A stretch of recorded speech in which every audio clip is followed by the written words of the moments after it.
அண்மை செய்தியை பார்த்துக் கொண்டிருக்கிறோம்.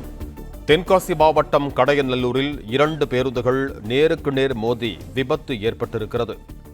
தென்காசி மாவட்டம் கடையநல்லூரில் 2 பேருந்துகள் நேருக்கு நேர் மோதி விபத்து ஏற்பட்டிருக்கிறது.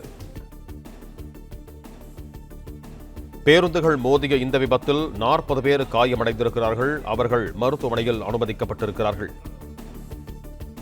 இந்த பேருந்து விபத்தில் 40 பேர் காயமடைந்திருக்கிறார்கள். அவர்கள் மருத்துவமனையில் அனுமதிக்கப்பட்டிருக்கிறார்கள்.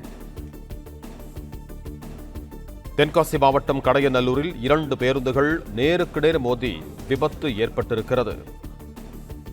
பேருந்துகள் மோதிய விபத்தில் 40 பேர் காயமடைந்திருக்கிறார்கள். அவர்கள் அனைவரும் மருத்துவமனையில் அனுமதிக்கப்பட்டிருக்கிறார்கள். இது தொடர்பான கூடுதல் விவரங்களோடு இணைகிறார் எமது செய்தியாளர் இசக்கிராஜன். வணக்கம் இசக்கிராஜன், உங்களிடம் இருக்கும் தகவல்களை சொல்லுங்கள்.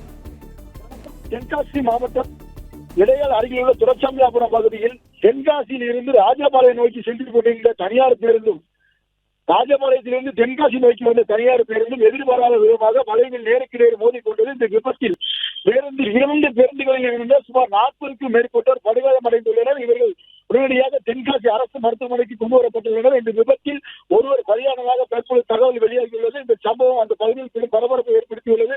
மேலும் போலீசார் அங்கு குவிக்கப்பட்டுள்ளனர்.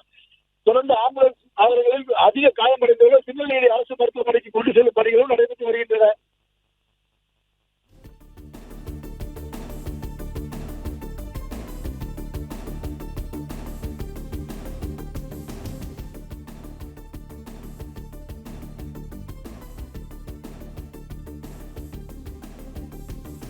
நன்றி இசக்கிராஜன், உங்க தகவல்களுக்கு. பிளே ஸ்டோர் மற்றும் ஆப் ஸ்டோரில் இருந்து பாலிமர் செயலியை QR கோடு மூலம் பதிவிறக்கம் செய்யுங்கள். செய்திகளை உடனுக்குடன் பெறுங்கள்.